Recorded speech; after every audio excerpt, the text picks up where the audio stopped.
깊이가 다른 경제 콘텐츠 3프로TV 오늘 아침 라이브 이주호 정영진입니다. 네 반갑습니다. 1월 27일 화요일이 밝았습니다. 네. 자, 하여튼 미국에서도 네. 또 캐나다 관련된 뭐 여러 갈등이 좀 있는 것 같고요. 네. 캐나다 총리는 약간 꼬리 내린 듯한 느낌이 없지 않아 있는 것 같은데. 네. 하여튼 모든 변수가 트럼프에 의해서 또 이렇게 적용이 되고 있는 것 같아서 참 우리도 또 신경 써야 될 게 더 생기는 것 같습니다. 그러니까요. 관세 얘기도 좀 나오고 있는 것 같고요. 그래서 어제 그 김민석 국무총리가 미국 갔다가 벤스 부통령 만나자마자 네. 돌아와서 네. 인터뷰를 저희 3프로랑 하셨다면서요? 그렇죠. 네. 네. 그래서 그거 이제 8시에 잠시 후에 공개가 되는데 네. 그것도 뭐 시간 되시는 분들은 꼭 보셔야 되는 게 뭐 여러 이야기를 좀 했습니다만 아마 보시면서 또 우리 김프로 형이 증시 관련된 걸 집요하게 좀 물었던 모양입니다. 네. 그래서 증시 관련된 힌트들도 좀 얻을 수 있을 것 같아서 그것도 한번 시간 되시는 분들 꼭 보시기 바라겠고요. 자, 일단 오늘 뉴스부터 한번 또 가봐야죠. 네. 권순우 취재팀장 나오셨습니다. 어서 오세요. 네, 안녕하세요. 3프로TV 권순우 취재팀장입니다. 네, 네, 반갑습니다. 오늘 뉴스 엄청 많네요. 그러니까 세 개를 고를 수가 없어가지고 그냥 뭐 짧게라도 조금씩 전해드리겠습니다. 좋습니다. 네, 일단은 뉴욕 증시 마감 상황 살펴보시면요. 다우존스가 0.64% 상승했고 나스닥은 0.43% 상승, S&P 500은 0.5% 상승했습니다. 일단 캐나다를 향해서 위협을 가하던 부분들에 대한 우려가 좀 커지긴 했는데 좀 캐나다에서도 뭐 중국이랑 뭐 안 하겠다 뭐 이런 얘기를 좀 했었고요. 그리고 미네소타주 사태가 굉장히 좀 폭력적으로 가고 있잖아요. 네. 그래서 여기에서 좀 국민들의 불만이 폭발하면서 트럼프 대통령의 지지율이 많이 떨어졌습니다. 그리고 미국 민주당 같은 경우도 이제 IC의 시민 사살을 문제 삼으면서 예산안 통과 협조하지 네. 않겠다. 이런 입장을 밝히고 있고요. 그리고 트럼프 대통령도 거기에 대해서 지금 잠시만요. 제가 뉴스를 그냥 보면서 말씀을 드리고 있어가지고 네. 저기 파견한다고 국토안보부 장관 파견해가지고 한번 좀 진정을 좀 시키려고 하는 것 같습니다. 네. 그러면서 좀 이민 당국을 좀 철수하는 쪽으로 얘기가 좀 나오고 있는 것 같습니다. 그러니까 처음에는 시민들을 마치 흉악범처럼 맞아요. 묘사를 하면서 공격하는 모습이 저는 굉장히 낯설고 불편했습니다. 네. 그러니까 정부가 시민이 죽었는데 그 시민을 향해서 공식적으로 대변인이 브리핑을 통해서 이렇게 흉악범 취급을 했다라는 네. 게 그런 게 정말 민주국가에서 가능한 일인가 싶을 정도로 좀 의아하긴 했습니다. 어쨌든 그 문제가 하나 있었고요. 그리고 지금 속보로 전해지고 있는 얘기가 이런 걸 속보로 전해드리는 얘기라고 하기에는 트럼프 대통령 SNS에 올라온 얘기입니다. 네. 같이 보시면은 네. 자동차 관세를 15%에서 25%로 인상을 하겠다. 지금 같이 보시죠. 네. 그리고 이 내용이 7월 30일 양국에 이익이 되는 협정을 체결했고 10월 29일에 한국에 방문했을 때 협정 내용을 재확인했습니다. 그런데 국회는 왜 그걸批准하지 않습니까? 이렇게 얘기를 하고 있는데요. 사실 김민석 총리 인터뷰 내용을 저는 어제 같이 보고 그래요. 기사를 쓰게 했는데 자기들도 조선업 관련한 법 입법 안 했잖아요. 네. 아니 그렇게 나라마다 절차가 있는 거고 네. 그걸 따라서 하는 거지 이걸 명분으로 25% 관세를 인상한다라는 게 참. 그리고 뭐 언제까지 해야 된다라는 것도 명시되어 있는 건 아니지 않습니까? 네. 근데 네. 이런 일도 있습니다. 어떨까요? 좀 시장에 미치는 영향이 당연히 뭐 충격 받겠죠 오늘 아침에. 예. 근데 아마 25%로 유지되지는 않을 거다라는 일종의 믿음 같은 거는 갖고 있습니다. 이거는 우리가 이제 무역협정을 했으니까 네. 우리는 이행을 할 거잖아요. 네. 그러니까 이행을 안 하겠다라고 해서 협상이 결렬된 게 아닌데 이렇게 또 판을 흔들어 버리니까 좀 빈정상하는 측면이 좀 있는 거죠. 네. 네. 그리고 이게 안 그래도 지금 5,000피 넘어가면서 수급상으로 보면 약간 좀 부담스러워하는 눈치들이 좀 있거든요. 그래서 약간 부담스러워하시는 분이 살짝 옆으로 옮겼습니다. 코스닥 네, 그래서 어제 7% 넘게 올랐잖아요. 네. 지수가 7% 넘게 올랐죠. 와. 코스닥은 이제 워낙 사이즈가 작기 때문에 네. 일부만 자금이 이동을 하더라도 폭등하는 모습을 보이는데 이제 바이오 괜찮고요. 네. 그 배터리도 최근에 좀 괜찮고 그 제일 센 테마인 로보틱스 한 3개 정도 테마가 붙으니까 코스닥이 이제 폭등하는 모습을 좀 보였거든요. 근데 뭐 지수가 오르는 게 나쁠 건 없죠. 네. 뭐 지수가 오르는 건 좋은 건데, 그러니까 코스닥에 대해서는 제가 예전에 한국거래소 출입할 때도 한 5년 이전인 것 같은데, 네. 그러니까 지금으로부터 15년 전 네. 이전일 것 같은데, 그때 코스닥 시장 활성화 방안을 이제 많은 분들 전문가들하고 스터디도 하고 기사도 쓰고 그랬는데, 그때 생겼던 문제 의식 중에 하나가 코스닥 지수가 낮은 게 아닐 수 있다라는 문제 의식이 좀 있었어요. 그러니까 지수가 문제가 아니라 네. 그 당시에 제일 큰 문제는 이제 대기업 중심의 산업 구조에서 중소 중견기업들이 대기업으로 성장하지 못하고 있다. 네. 그러니까 이게 저 지수가 안 좋은 것은 어쩌면 산업 구조를 좀 반영하고 있다라는 문제 의식이 좀 있었거든요. 네. 근데 지금 바이오라든지 로보틱스라든지 배터리니까 실체가 없는 사업은 아닙니다. 네. 근데 정말 그 대기업에 준하는 그런 글로벌 기업들이 탄생할 수 있도록 그 기업가들도 꿈을 좀 크게 가질 필요가 있고, 정부 차원에서도 이게 대기업으로 갈수록 규제가 더 강화되고 그러고서 엑시트하고 이제 끝내려는 심리들이 많이 생기게 됩니다. 네. 그러니까 코스닥 시장에서도 제일 큰 문제가 이게 딱 상장만 시키는 걸 목표로 하는 회사들이 너무 많아요. 그리고서 딱 그 창업주도 한번 쫙 팔고 네. 그리고 이제 수백억 딱 땡긴 다음에 끝내고 껍데기 되는 경우들이 되게 많거든요. 네. 그래서 진짜 이 코스닥의 문제가 이 제도로 풀어야 되는 문제도 있지만 정말 우리 사회 전반의 산업 구조에 대한 부분들도 한번 같이 봤으면 좋겠습니다. 네.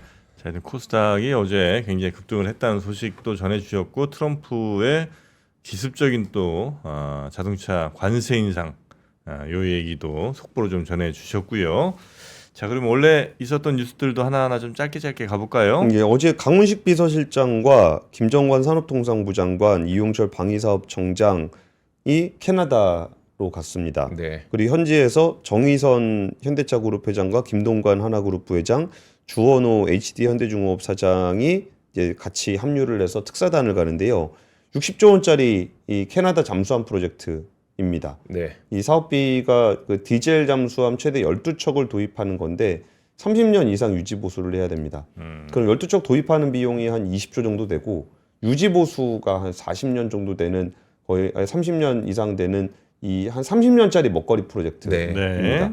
이게 잠수함은 얼마 전에 그 이주호 기자가 한번 그 현대중공업 울산 조선소를 갔다 왔는데, 이 잠수함은 한 10년에 한 번씩은 쪼갭니다.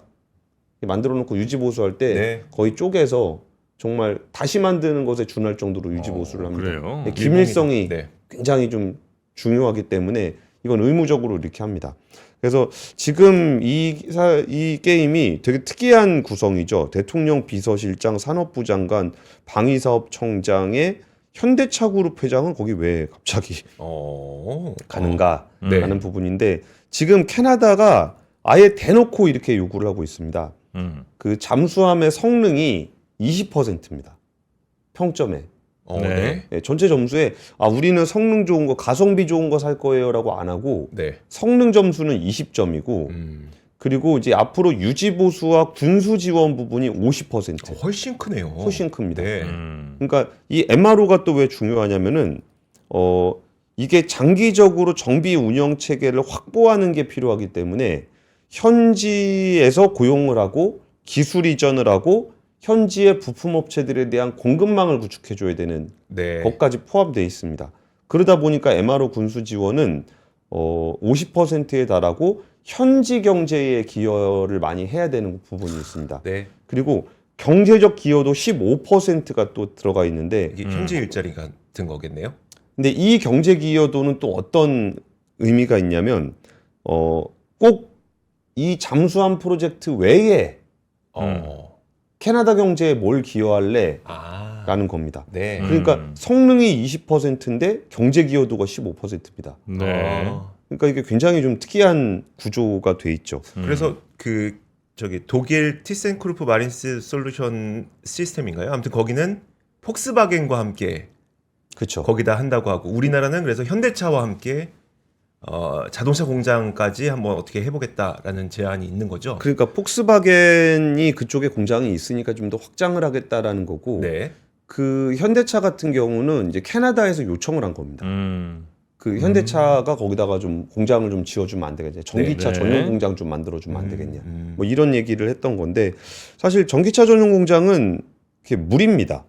그래요. 그 일단 미국에 있는 메가 플랜트가 워낙 크기 때문에 그거에 캐나다 걸 따로 짓는다는 거는 굉장히 중복적인 비용이 발생할 수밖에 없습니다. 근데 이런 거를 우리가 절충교역이라고 보통 얘기를 하거든요. 절충교역은 뭘 이렇게 팔면 네. 거기에 대한 반대급부로 뭘 받는 겁니다. 뭐 예를 들어서 우리나라도 방산으로 뭘 사면 거기에 뭐 기술 이전이라든지 이런 걸 좀 받거든요. 근데 여기에 현대차 같이 다른 회사를 갖다 끌어들이는 거는 네. 그게 자주 보기는 좀 힘든 장면입니다. 근데 어쨌든 정의선 회장은 여기에 이제 합류를 하기로 했다라는 거는 현대차가 뭔가 국가적인 일에 지원을 하겠다라는 의미로 좀 볼 수 있을 것 같고요. 이게 이전에 그 세상 변환 얘기 드릴 때 드린 얘기가 이제 기업들끼리 자유 경쟁하는 시대는 지났다. 네. 그럼 정부가 원팀으로 뛰어야 된다는 얘기를 하는데 정부가 원팀으로 뛰어야 된다는 얘기가 우리가 좀 상투적인 용어로 많이 쓰잖아요.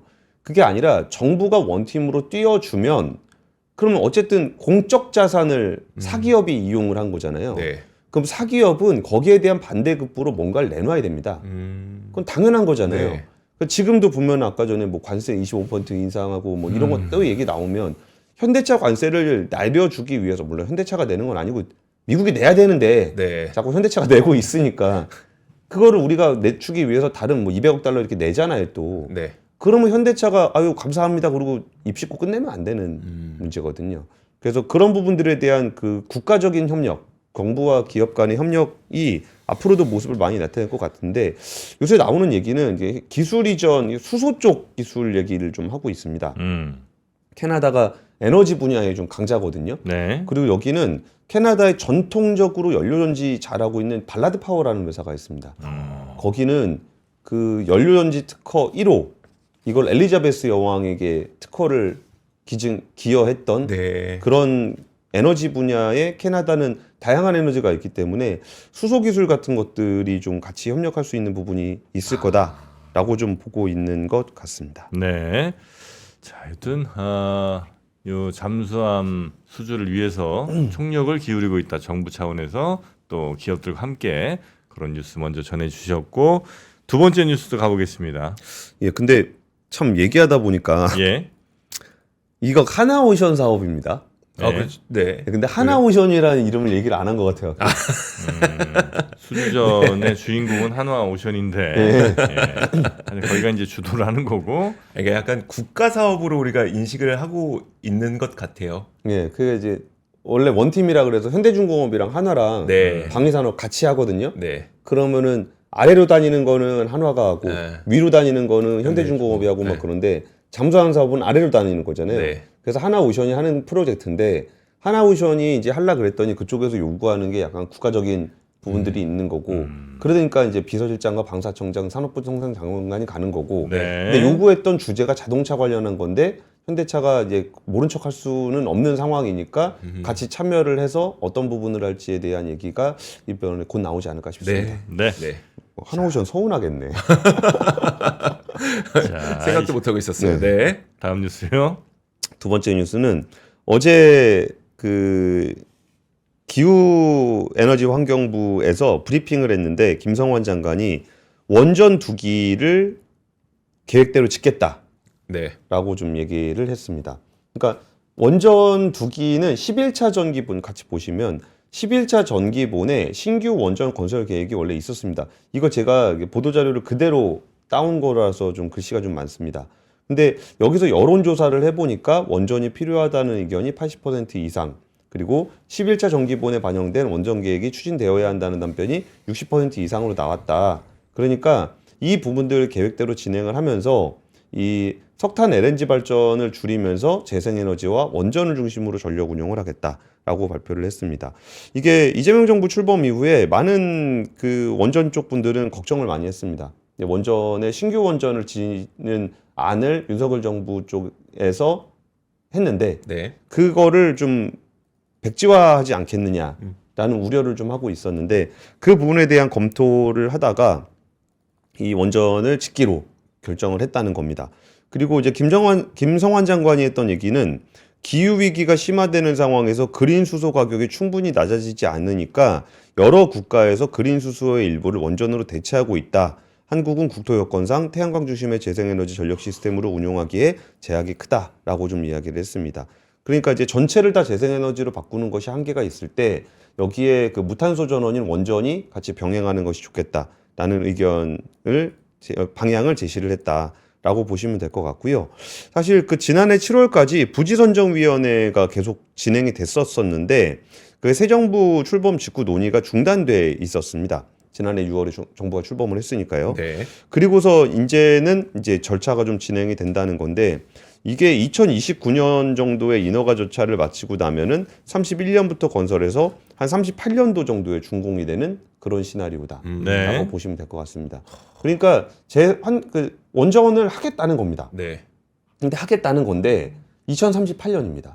굉장히 느려. 그러니까 원전은 원래 한번 지을 때 이렇게 오래 걸립니다. 네. 그러니까 재생에너지 확충하는 것과 원전을 늘리는 거는 전혀 상충하는 그 아이디어가 아닙니다. 네. 왜냐하면 재생에너지도 이렇게 전기 수요가 AI 데이터 센터별로 분명히 늘어날 건데 지금보다 한 4배 정도 늘어날 걸로 보고 있는 것 같아요. 그러면 전기를 늘려야 되는데 무탄소 전원을 늘려야 되는 거잖아요. 네. 그러면 원전도 짓고 재생에너지도 짓지 않고서는 안 됩니다. 근데 여기서 이렇게 재생에너지 짓는 거 싫다라고 하시는 분들도 꽤 많죠. 그러면 원전을 짓는 거는 용이한 게 아니잖아요. 그러니까 우리가 이게 탄소 중립으로 가는 과정에서 원전하고 태양광은 뭐 재생에너지는 싸울 문제가 아닙니다. 네. 그래서 그 부분들을 정부가 좀 반영을 한 것 같고요. 이 내용이 좀 나오면서 같이 나오는 내용이 한국원자력학회에서 38년 원전 목표 비중인 35% 그리고 탄소 중립을 달성하기 위해서는 원전을 대형 원전 20개, 소형 모듈 원자로 12기를 건설을 해야 된다. 50년까지 20개요. 예. 아니죠. 아니죠. 32개죠. 아, 32개. 아, 그렇죠. 예. 기존에 있는 거 포함해서 네. 예. 지금 2기 짓는 얘기하고 있잖아요. 네네. 근데 32개를 지어야 된다. 이게 지금 24기거든요. 네. 근데 지금 우리나라 전체 원전이 24기인데 32개를 짓겠다라는 것도 사실은 좀 과한 요구입니다. 에너지 믹스를 네. 감안을 하면. 그래서 이런 부분들을 좀 더 이상 에너지를 정치에서 좀 한 발 떨어뜨려서 우리가 진짜로 만들 수 있는 거, 네. 그러니까 실탄은 어쩔 수 없어요. 실탄은 동네에다 석탄 발전소를 짓든 LNG 발전을 짓든 태양광을 짓든 풍력을 짓든 원전을 짓든 좋아하는 사람 없습니다. 네. 근데 이 부분들을 넘어서기 위해서는 에너지 업계가 그냥 극한 대립으로 가는 거는 좀 한계가 있다는 거죠. 원자력학회도 22개 지어야 한다라는 얘기가 어느 정부가 그걸 수용할 수가 있겠어요. 네. 그래서 좀 현실 가능한 그 안들에 대해서 이제 정치적인 맥락을 떠나서 좀 에너지를 고민해 봐야 된다라는 말씀 좀 드리겠습니다. 네. 자, 얼른 또 세 번째 뉴스도 가봐야죠. 원전 나이트는 2개 더 짓는다. 네. 소식이었고요. 네, 세 번째 뉴스는요. 이제 그 이재명 대통령이 중복 상장 관련한 언급이 얼마 전에 있었습니다. 그러면서 이제 LS그룹의 에식스 솔루션즈가 상장을 철회하기로 네. 했습니다. LS그룹 계열사이긴 한데 LS그룹의 명분은 저런 거였습니다. 이 에식스라는 회사가 이제 건설 회사거든요. 뭐 네. 갚는 거. 그 회사인데 테슬라 납품하는 그 회사입니다. 미국 1위 네. 업체예요. 그러니까 원래 미국에 상장이 돼 있는 회사를 산 건데 그래서 오히려 미국에 상장돼 있는 회사를 사서 한국에다 상장을 시키는 거다라는 명분을 내세웠는데 주주들이 좀 반발을 하면서 좀 상장을 철회를 하고 오히려 그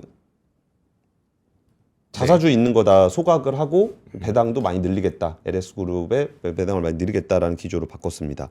근데 지금 이제 그 한국거래소의 중복 상장 관련한 IPO 심사가 사실상 중단됐다라는 얘기가 나오고 있는데 한컴 인스페이스, DTS, 덕산 넵코어스 등의 예비 심사가 중단이 됐습니다. 여기도 다 그 자회사들인 거예요? 그렇죠. 한컴 인스페이스는 한컴 자회사고요. 네, 뭐 그럴 것 같고. DTS는 그 다산 네트워크스 자회사, 그 위에 지배회사인 다산 솔루에타도 상장이 좀 돼 있습니다. 네. 그래서 이런 것들이 오히려 그 작은 회사들도 많이 하는데 우리가 잘 모르는 거죠. 네. 이름이 잘 알려져 있지 않다 보니까 좀 어물쩡되는 경우들이 좀 있습니다.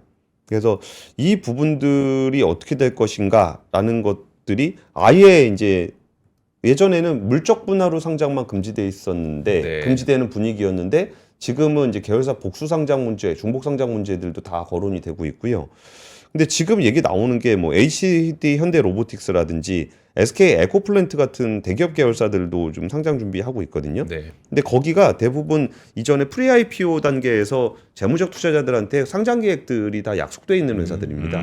그래서 서로들 많이 힘들 건데 사실 그러면은 뭐 삼성물산하고 삼성전자, 삼성생명은 왜 같이 상장이 돼 있으며 네. 그래서 이 논쟁이 가다 보면 끝이 없는데 결국은 이 문제가 우리나라가 상장을 하면서 상장을 하고 나서도 자기가 100%로 지배를 하는 듯하게 하려고 했던 네. 그 인식 자체를 바꾸지 않으면은 이런 갈등은 계속적으로 생길 수밖에 없습니다.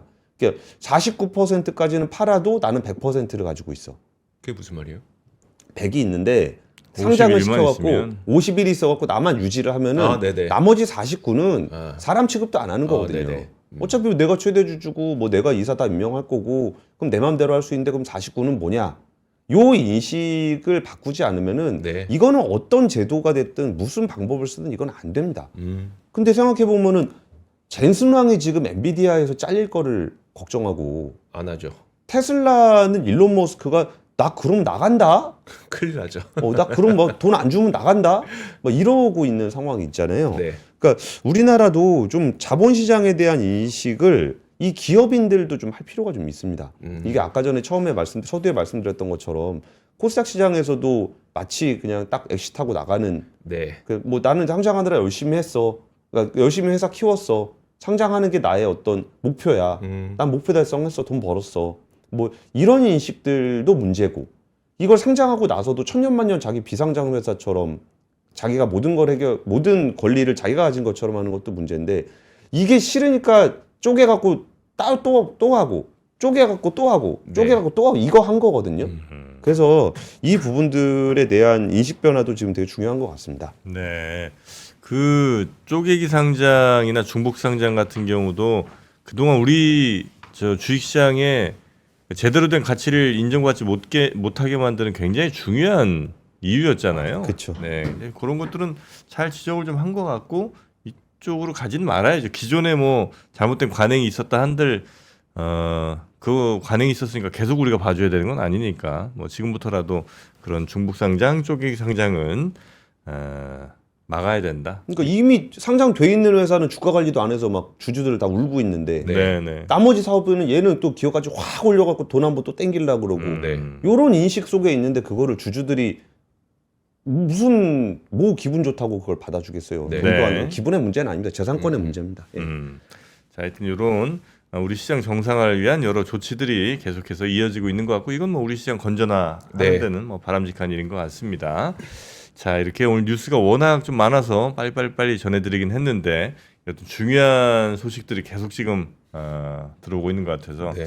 그나저나 오늘은 하여튼 현대차 걱정들을 많이 하실 것 같네요. 그렇죠. 관세가 다시 25%로 백되는 것 같아서 물론 이 뉴스도 고민했는데 뭐였죠? 삼성, 신한지주, 하나지주에서 코인 드림팀 만들어서 갤럭시 코인 만든다.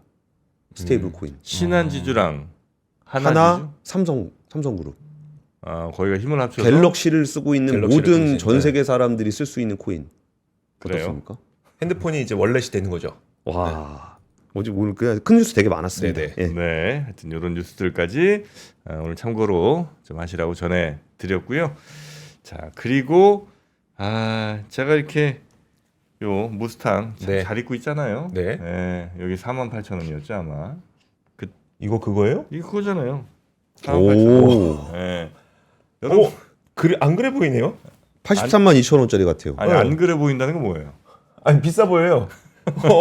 네, 그러니까. 어. 근데 내가 살 때 사라고. 그런데 살 때 네. 사라고 할 때 살 걸. 있을 때 사라고 내가 그렇게 말씀드리지 않았습니까? 그럴 걸. 네. 자, 이렇게 이제 잘 입으실 만한 거, 쓰실 만한 거, 드실 만한 거 저희가 빨리빨리 소개해드리고 있잖아요. 네. 오늘도 조금 속도 높여보겠습니다. 요거는 폭립, 네, 돼지의 갈비지 한마디로. 그렇죠. 네. 네. 아유 우리 또 제작진이 뼈도 발라줬네. 참 네. 고마운 일이다. 예. 아이, 근데 뼈를 발라주면 이제 원 상태가 어떻게 생겼는지 모르니까 뼈에서 바르지 않은 모습까지 저한테 하나 줬습니다. 아, 이거 보세요. 네. 네, 여기 뼈가 이렇게 가운데 있고 그리고 살이 되게 많이 붙어 있습니다. 저는 폭립 먹을 때마다 불만이 살이 없었어요. 아, 뼈는 큰데. 네, 뼈는 큰데 살이 없어. 아유, 참 못됐지 그거는. 네, 이거는 살이 엄청나게 많이 붙네요. 네. 살이 많이 찌웠나 보네. 네, 요게 이제 워커힐의 비법이 들어있는 폭립인데 살이 굉장히 부드럽습니다. 네. 예. 그 워커힐 호텔에서 만나 보셨던 그 폭립, 바베큐 폭립이 불맛까지 살아있고, 네, 이 폭립이 바로 이렇게 포장돼서 여러분 집에 간단하게 그 조리할 것도 사실 없습니다. 집에서 한 4분 정도? 네. 네. 왜냐면 다 이제 요리가 돼서 온 거기 때문에 맛이 두 가지죠 이게. 두 맞아요. 가지죠. 오리지널과 스파이시가 있는데 네. 저는 스파이시인 것 같습니다. 약간 매콤함이 네. 입을 싹 감쌉니다. 그래요. 저는 이제 아마 오리지널인 것 같은데, 예, 거의 오리지널 바베큐 소스, 그 다음에 스페이시 바베큐 소스, 스파이시, 네, 이렇게 있어서 그냥 살코기도 많은데 거기에 또 뼈랑 그냥 막 그냥 슥 빠져버립니다. 네. 예, 뼈에 단단히 붙어있지가 않아요. 예, 워낙 잘 익혀놨기 때문에. 한번 뼈에서 살 떨어지는 걸 한번 해볼까요? 네. 안 해봤는데 이러다 안 떨어지면 어떡해? 아이 그 정도 그 오버하지 마시죠. 네, 잘 떨어져요. 그렇습니다. 네. 아이고. 야, 참 사고를 많이 친다 우리. 잘 떨어진다. 하지 말라 그랬잖아요. 네, 댁에서 에어프라이어 아니면 전자레인지로 그냥 한 4분 그리고 이제 에어프라이어는 한 12분 정도 이렇게 돌려주시면 되고요. 저희는 아마 이게 저 전자레인지인 것 같은데 에어프라이어가 조금 더 맛있지 않을까 하는 생각을 좀 해보게 됩니다. 네. 네. 요 폭립 총 저희가 4팩이 갑니다. 3+1으로 4팩이 가고요. 4팩을 받아보실 수 있는 가격이 49,000원, 한 팩당 12,000원 꼴입니다. 오, 네. 와 진짜 싸다. 네, 팩당 400g씩이거든요. 어. 이게 뭐 물론 이제 뼈 무게 좀 빼고 하면 그래도 용량이 결코 적지가 않은 예, 그런 정도의 상황. 오리지널 2팩 스파이시 2팩이 가니까 와 네, 진짜 세상 좋아졌다. 세상 좋아졌습니다. 맨날 폭립은 진짜 옛날에 TGI 프라이데이 가서 막 아유 비싼 그쵸, 거. 좋았죠. 네, 손가락 막 네. 계속 빨아 먹어야 되는 손가락만. 야, 하여튼 손님들 오시면 요거 하나 다 이렇게 마치 내가 한 것처럼 내놓으면 예, 다 되지 않을까. 예, 전자레인지 그다음에 에어프라이어로 쉽게 만날 수 있는 워커힐 폭립 4팩 예, 49,000원 9,000원. 네, 여러분께 보내드립니다. 맛있게 안주로 또 밥 반찬으로 드시면 되겠고요. 그냥 요것만 드셔도 됩니다, 사실. 네. 네, 이거 반찬 없이. 밥 될 것 같아요. 네. 그렇게 드셔도 되는 워커힐 폭립. 그다음에 갤럭시 탭은 갤럭시 코인이 또 나온다고 하니까 네. 네, 잘 됐네요, 여기. 갤럭시 탭. 자, 이렇게 한번 열어서 보여줘 보시면 네. A8 A8입니다. 갤럭시 탭 A8. 요게 이제 미사용 신품이고요. 예, 요거는 19만 원. 야, 19만 8천 원에 미사용 신품. 네. 완전 중고 가격에 새 제품 드리는 거죠. 네. 네. 요거는 뭐 태블릿 뭐 설명을 이렇게 많이 드릴 필요는 없을 것 같은데. 네, 갤럭시라는 거. 그리고 요거는 무보증, 무상보증도 1년 삼성전자에서 해드리고요. 용량 64기가 또 와이파이 모델입니다. 그 딱 200대만 한정으로 판매되는. 예, 19만 8천 원이면 사실 진짜 어디 저 워커힐 가서 폭립 둘이서 먹으면 맞네. 예, 19만 8천 무조건 넘거든요. 그렇죠. 예, 네. 그 가격에 갤럭시 탭 A8 요걸 이제 드린다는 거고요. 요게 또 뭡니까? 이 옵션을 통해서 네. 이런 키보드, 이런 키보드 같은 것도 구매 가능하죠? 구매 가능하시고 그 다음에 이건 또 뭡니까? 키보드 북커버. 북커버. 예, 이런 것도 북커버. 그러니까 이 책처럼 이게 책처럼 화면도 보호되고 그 다음에 키보드도 이렇게 장착할 수 있는 네. 이렇게 이제 만나보실 수 있는. 이게 이제 19,000원밖에 안 해요. 옵션인데. 요거는 진짜 거저로 거의 드리는 것 같은 느낌이고. 네, 요거까지 같이 원래 드리려고 그랬는데 그랬더니 가격이 한 22만 얼마 나와갖고 그럼 또 여러분 싫어하신다. 무조건 10만 원대로 맞춰라. 이런 이제 오더가 있었죠. 그래서 네. 저희가 또 한번 맞춰봤습니다. 19만 8천 원에 갤럭시 A8 태블릿 PC 만나보실 수 있고요. 요거는 10.5인치입니다. 10.5인치. 네, 이렇게 사용하시면 뭐 아이들하고 집에서 혹시 뭐 음악이나 동영상 틀어놓는 용도로 아주 적합하지 않을까 싶습니다. 그렇습니다. 네, 필요하신 분들 링크 따라 들어가시면 되겠고요. 자, 혹시 뭐 궁금한 거 있으시면 남겨주시면 제가 더 알려드리도록 하겠습니다. 자, 오늘은 요 정도 하고 얼른 우리 또 박병창 이사님 만나러 가야 되니까 그러시죠. 네, 오늘은 여기서 마무리할까요? 저도 고맙습니다. 가면서 박 기사님 방송 꼭 봐야 되겠습니다. 네, 오늘 이제 마음이 너무 불안해요. 박 이사님이 전해주실 내용이 너무 많을 것 같습니다. 예, 들어가겠습니다. 고맙습니다. 감사합니다.